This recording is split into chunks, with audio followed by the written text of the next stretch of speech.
And I'm Eileen. If you're a new subscriber, make sure you like, comment, share this video with your friends and family, and subscribe to our channel and turn on your post notification bell on so you're notified every time we post. So today we are on our third and last video of menstrual cups. If you haven't watched our other two videos that we've done on the menstrual cup, you can go ahead and look at those now. They're going to be in the description box, and then we're also going to put them somewhere up here. The first one we did was just talking about the menstrual cups, why we did the switch, etc. And then the second one is how to insert the menstrual cup. So hopefully you can learn something from that. Hopefully the information we've given you is somehow valuable and you've been able to do something with it.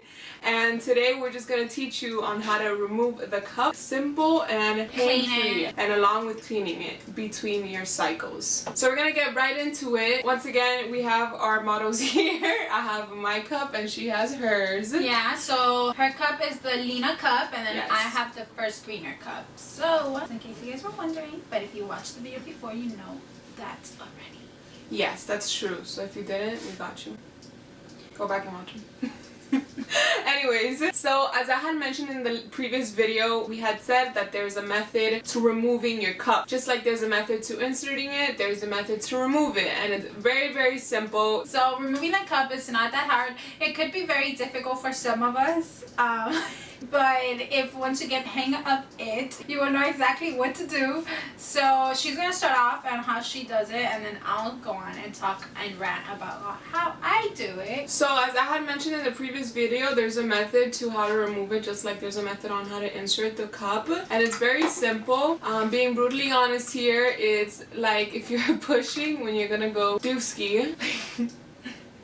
That's what I do. You don't do it? Okay, when you push. You don't push when you're gonna go use the bathroom. Yeah? No, you don't. You push like you're gonna give birth. So you know how you contract? Oh, okay, no. Like if you're trying to take your pee out really quick. Like you're in a hurry to pee, so you're pushing it out really quick. You contract your vaginal area to just make sure, like once you're done, to make sure that the cup popped up and it's open, and just make sure push it in. Yeah, to push it in. If you're in a hurry to pee, so you're trying to pee really fast, so you're like pushing that area, and when you push that area, it pushes your cervix down. So for example, if you have a high cervix, it'll push this down. Instead of sticking your fingers in there, you could feel it and you could pull on it. But even then, sometimes, for example, me, I have a high cervix, I believe. Even when I push, sometimes it's still difficult for me to actually like pull it out. Yeah, it just varies, honestly. Yeah. For me, not all the time. Oh, also if you squat down, like all the way down, the first times you're doing this, you can, when you squat down, it pushes everything down, so it pushes the cup down automatically. So that's another option. Don't do it standing up because it's going to be much more difficult to figure it out. The times that I say that it's really hard for me and I don't find it, or it's really hard for me to, like, I have it but I just can't put it out, it's when I'm in the shower, and obviously I take a shower standing up, so then that's why it's a little difficult. But once I'm like sitting down in the toilet and it's just like a fast change, then it's okay. Another thing, so usually when I have my cup in, right, and I'm going about my day, I don't feel it, but once I start feeling my cup like comes down for some reason. When I start feeling it, it's either I have to change it or it's not properly placed. You guys might experience that because I don't feel my cup. I never feel it. Yeah. But then there's times that I start to feel my cup, and that's when I go to the bathroom and try changing it. Sometimes it's just that it was wrongly placed, or you put it in wrong. Yeah, but for example, like, or I have to change it, but like rarely ever it's that I have to change it. It's probably just, yeah. For me, when that happens, that I feel my cups are really low, is only on my first days. My cervix is sitting low, so then I feel the cup right there. Usually feel it on my last days for some reason. Yeah. I don't know, it's kind of weird. Yeah, so when I go to push it out and I feel it, I'll grab it from this. That's another advantage of not ripping this out. Like, this is super stretchy, so if you pull it down, it comes down, right? So it's like this, and it'll start coming down. If you don't feel comfortable taking it out like that, which is totally normal, I wasn't in the beginning, you could like press it and then just pull it down, so it's easier for it to come out. Yeah, personally sometimes it's hard to pull it down because it just, my nails are long, and then it slips off for me. Most of the time when I'm pulling like from this, you know, it's not the whole thing that I grab. I don't get grip on the whole no, thing. that happens to me Usually too. it's just the tip, and like with my long nails, and it's sometimes really hard for me, so then I just stick my fingers in, I guess you can say, and just try getting more and pulling it out. Yeah, but the pushing when you're trying to pee really quick, that helps a lot. That helps a lot, and it pushes it down, so you can, even if it's just a little bit, you grab onto that little bit and you You pull. Yeah, but it's not that hard. It's just you getting used to it, you finding techniques that work on yourself, and how it's easier for you to do it. Yeah, to be honest. Yeah, you could take what we've told you and then you adjust it and to your preference. Because I know for the first time when I was pulling it out, it hurt, but then after like a cycle or two, I was fine and I figured out what way I like to do it. Yeah, like mentioned before, mind you, you get all your techniques and you start to learn how to use this and how to work with your body or what feels more comfortable your for private areas. Like 3 cycles in, that's when you finally like, okay, this is how, because the first cycle obviously you're gonna be too new to it. The second cycle you're like, okay, this is what I learned in my first cycle, so let me do it now. And then in your third cycle you're like, okay, I think I got this, and that's really the cycle that you kind of like enjoy, and because you're not really stressing, oh, did I do it right or did I not, because you already kind of know and you've worked with it. Yeah. But mind you, it can take you like up to 5 months, but like when you hear 5 months, it's kind of scary. 5 cycles. But it is 5 months. I know, but 5 cycles makes it sound better. Like okay, like it can take you up to 5 cycles, but there's not much science to it. Yeah. So it's something about, it's just you learning about yourself, learning how to make it work for your body. And feeling comfortable with it. When you're gonna remove it, you could choose to do whatever feels more comfortable for you. But depending where I am, if I'm in the toilet, I'll remove it and then I'll I won't even grab it. I'll just let it spill on the toilet and flush the toilet right away. You won't see the mess. Like you won't have to clean it. Or you could do it in the shower. But in the shower, obviously, I mean, you could do that, but it would be messy. You'll have to put it down, hold it, and then rinse it out. You get me? So it doesn't have to be messy. It's just what you do, whether it'll be messy or not. Yeah, but sometimes it can get messy because... Has it ever spilled for you? Yeah, when I'm trying to pull it out and I'm trying so hard, and then once I actually take it out, it's just, and then it spills because then I go crap because, you know. But it's nothing out of the ordinary. Like it's normal. It's normal. This is your body, like your own body's blood. It's not a big deal. That. And you're in the toilet, like, okay, just spill in the toilet or whatever. And even if it doesn't, like, clean it up. That's it. No big deal. You learn from it. So yeah, that's basically it on how to remove it. So basically, this is gonna be your best friend when you're trying to remove it, and you pushing your cervix down instead of tightening it. You push it down. Yeah, but even if you have a low cervix and you decide to cut this out, these ridges are here for a reason. Like that gives you grip, so you can hold on to that if you have a low cervix and just pull it down from there, and you just press it. You press it and you pull it down, and that helps. And it won't spill over. I mean, for me, it's never spilled over. That when I pull it out, it's like over flooding. Oh no. Yeah, so you don't have to worry about that. I find my cup like completely full. Yeah. Yeah, I think I've gotten it like up to that line once. And that's keeping it on for like 12 hours, so. Yeah. Okay, so that's that on removing it, right? We're done? Yeah, and then cleaning it is really simple. You could choose to do 2 things. You could buy your own pot to boil your menstrual cup, which is what we did.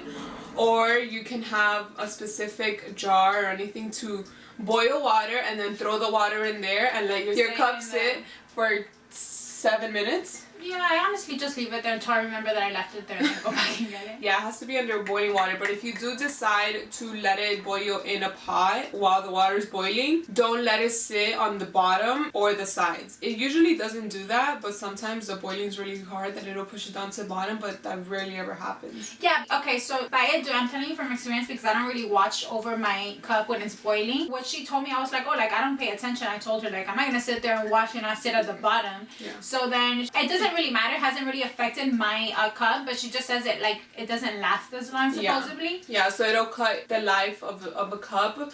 But even then, it's very unlikely that somebody will keep this for over 5 years. Like, they'll probably just like, oh, I want to get a new one and try a new one out. So that's that. So it's basically you just boil it between cycles. Usually what I do is I have a period tracker. Do you have it? You don't have one? That's weird. Most girls have period trackers. Yeah. Track their period, you know. If you're sexually active, you might want to have this, you know, because you never know. Hold on. But I have a period tracker. Obviously, your period tracker, mine personally isn't always on time. Like sometimes it's a day ahead or a day before, so whatever. But it gives you an idea of when you're supposed to get it. So when I see that I'm getting close to my period coming, or it's the week of, you know, I usually boil it, right? Even if I boiled it like right after my period, I boil it, because I forget. I boil it right before I get my period, and then I just put it in my purse, or I put it like wherever I'm going, I have it and I already know it's clean and ready to be used. So that's what I do. So I usually boil like 1 or 2 days, no, not 1, 2 to 3 days before, because you never know. Just ready. Yeah, so I can just have it there. whenever I need it. If it comes early, if it comes later. Snowflake, what are you doing? And what I do is just I boil it right away as soon as I finish my period. I boil it and then I just keep it in my drawer. And when I feel like I'm gonna get my period, if I'm gonna go out, I'll take it with me. If not, I don't. Like for example, once I went to Busch Gardens and I got my period like a week early, but I was like, let me take my menstrual cup just in case. Yeah, and I got my period in Busch convenient. Gardens, and I was like, thank gosh I brought it. Because it's so convenient. This goes back to like the convenience of it. Like this, you can just, it can squish in your purse if you have like too much crap on your purse. I'm sorry to say it like that. You know, and it just squishes and nothing's gonna happen. It like happening.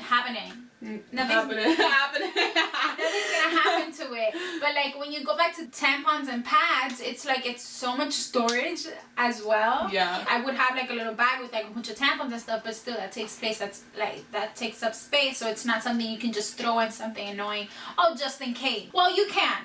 Yeah, but it's everyone just does that. it's but, like, just like more uncomfortable, like in the sense that it takes up more space and it's like in your wake kind of thing, and it's more noticeable too. Yeah, but I don't if care, you like, care about that, yeah. like I really don't. I never have. I'll be the one walking out with my pad in high school. Oh my god, you remember that time? There was this one time in school, in high school, you probably remember that we took out a pad in class, or were you in that class?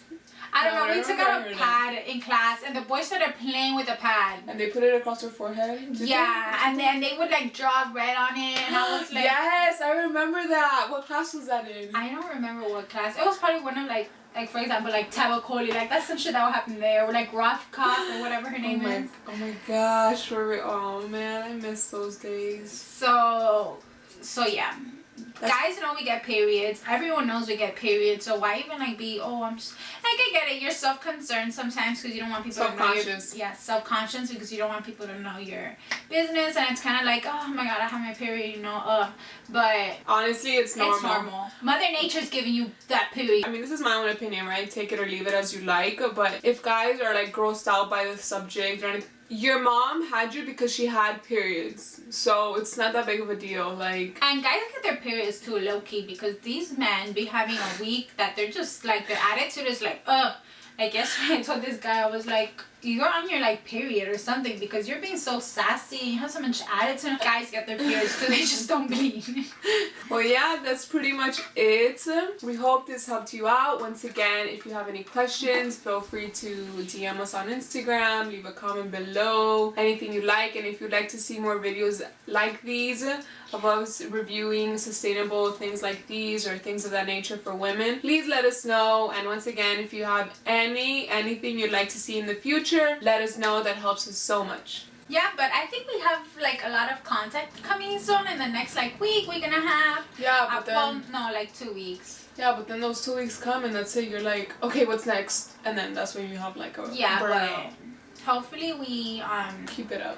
We're really trying to be consistent, but it's just hard sometimes. Yeah. Make sure you like, comment, and share this with your friends and family, and let us know how your experience with menstrual cups were, if you did order it, or what's stopping you from ordering it. And yeah, just be honest, talk to us. And you can always just DM us. You can comment, but that's kind of like some people will very feel public. Yeah, so if you just want to be private, you can DM us. We have our joint account, which we'll put it right here, and then we have our separate accounts, which we'll put right here. Yeah, so the joint account obviously is handled by both of us. Yeah. So we both have access to it, so either one of us will be answering. Yeah, that's pretty much it. We hope you enjoyed it and see you in the next one. Peace.